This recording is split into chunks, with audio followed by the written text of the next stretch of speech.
Miyamoto Musashi actually did a little fighting. He was born a little earlier, and he was a master samurai who taught people martial arts. And from him, you get a sense of some of the operational preferences deriving from these values. And I'm going to go through all of these in turn. First is risk intolerance, because remember at the beginning, I started with the two flag officers saying, well, we're going to do this war in the Pacific when it's unlikely we're going to succeed, but we're going to do it anyway. And here is Miyamoto. Furthermore, to fight even 5 or 10 people single-handedly in duels, that's what my military science is all about. So what's the difference between the logic of one person beating up 10 people and 1,000 people beating 10,000? Logistics, my friend, but never mind. And then another thing that he emphasizes, in addition, don't expect long odds to deter the Japanese back in the day. Surprise is another one. Think about a situation that has stalemated and is going nowhere, which is what the China theater was for the Japanese. And how do you get out of it? And the answer that Miyamoto has is not come up with a new policy objective, but come up with a tactic that'll somehow put your enemy off balance and then get what you want that way. And the way the Japanese did this was often by opening a new theater in a war, by surprising people by the new places that you were going to start engaging in military operations. And here's how it worked. China had been a failed state since 1911. And it had had an escalating series of warlords fighting each other in this multilateral civil war. And the Japanese were appalled, particularly after the United States passed the Hawley Smoot Tariff of 1930 that cut them off from international trade. So then they're thinking, now what? Well, we're going to need an empire big enough to survive since no one's going to trade with us. And so they invade all of Manchuria in 1931, and they have it pretty much stabilized by 1933.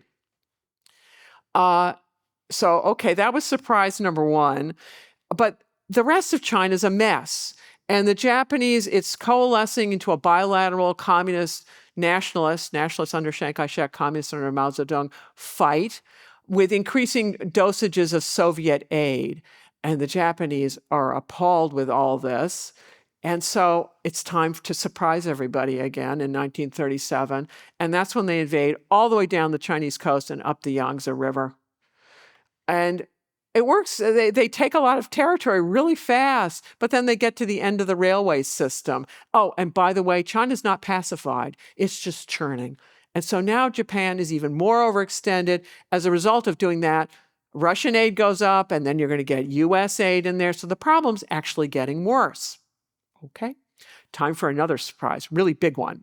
On that infamous day in December 41, it wasn't just Pearl Harbor. That's Team America focusing only on Team America. The Japanese attacked all across the Pacific that day. Okay, now what? Here, China had never been able to threaten the Japanese home islands. Well, the United States. Here, the United States was totally isolationist. Most Americans couldn't find Japan on the map. Well, after Pearl Harbor, they sure could.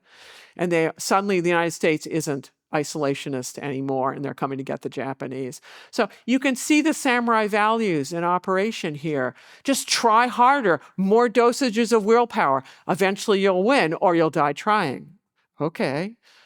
Another operational preference that you can see, which is as part of the surprise or preemptive attacks. And that's just how Japan began all of its wars.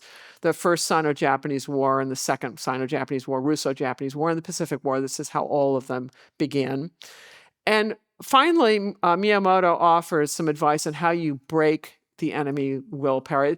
And in this case, you've already won conventionally, but they're waging an insurgency against you. I'm modernizing the terminology.